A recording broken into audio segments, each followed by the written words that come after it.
இந்த அம்பாளைங்க ஊறுகாயும் எலுமிச்சங்காய் ஊறுகாயோட லிங்க்கு. இப்போ நான் எண்ணெய் காய்ச்சி வச்சுருக்கிறேன். பெருங்காயம் 2 இதுக்கும் 2 கட்டி இது பண்ணியிருக்கேன். 600 மில்லி எண்ணெய் காய்ச்சி வச்சுருக்கிறேன்.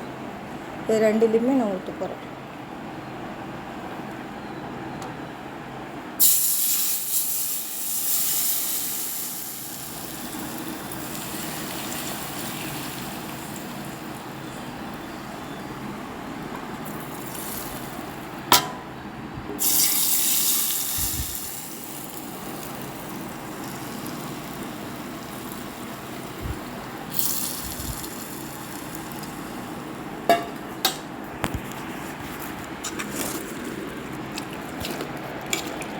பெருங்காயம் வந்து நான் பவுடராகவும் போட்டுக்கலாம். இதே வந்து நான் பொடி பண்ணி போடுவேன். இந்த பெருங்காயத்தை வந்து நான் பொடி பண்ணி 2லேயும் ஒவ்வொரு கட்டி இருக்குது. பவுட்ரு பண்ணி போட்டுருவேன். போட்டு நல்லா ஊறணும். ஊறின பிறகு தான் ஜாடியில் போட்டு வைக்கணும். இப்போ எண்ணெய் மட்டும்தான் நான் எண்ணெய், கடுகு, கருவேப்பிலை தாளித்து, கடுகு வெடிச்சதுமே கருவேப்பிலையை போட்டு தாளித்து இது கொட்டியிருக்கிறேன். உங்களுக்கு வேணும் பவுட்ரு பெருங்காயத்தூள் வேணுன்னா போட்டுக்கலாம். நல்லாயிருக்கும். 1 கிலோவுக்கு 300 மில்லி நல்லெண்ணெய். எண்ணெய் எந்த அளவுக்கு ஊற்றுறோமோ அந்த அளவுக்கு வந்து ஊறுகாய் கெட்டு போகாது. ஆனால் கரண்டி போட்டு வைக்கக்கூடாது, கை போட்டு எடுக்கக்கூடாது.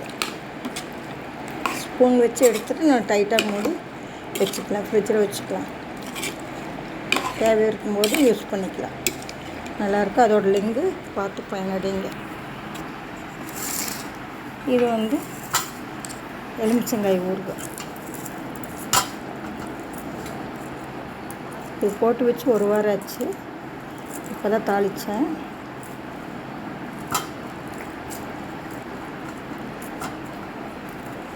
இல்லை ஊரே மணக்கும். இந்த ஊறுகாய் நான் செஞ்சேன்னா எல்லோரும் பிடிக்கும்.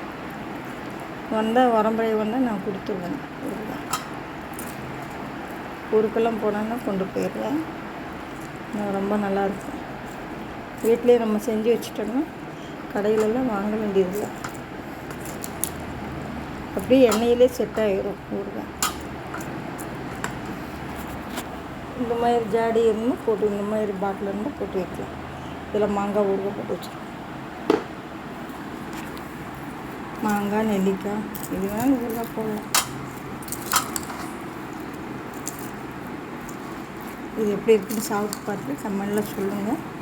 எனக்கு ஆதரவளித்த மக்களுக்கு அனைத்து மக்களுக்கும் ரொம்ப ரொம்ப நன்றி. கோடி நன்றி. இது எலுமிச்சங்காய் ஊறுகாய். இது வந்து அம்பாளிங்க ஊறுகாய். இந்த காய் என்ன காயின்னு நீங்கள் வந்து கூகுளில் போய் என்னை கண்டுபிடிச்சி எனக்கு சொல்லுங்கள். தமிழில் என்ன பேர் அப்படிங்கிறது. ஆனால் இங்கே எதுவும் கிடைக்காது. கேரளா சைடு தான் நிறைய இருக்கும். வீட்டுக்கு மரம் இருக்கும். ஆனால் இந்த மரம் மாதிரி தான் இருக்குது. நெகாப்பழம் மரம் மாதிரி தான் இருக்குது. ரொம்ப பெருசெல்லாம் இருக்காது. ஒரு 5 அடி 6 அடி மரம் தான்.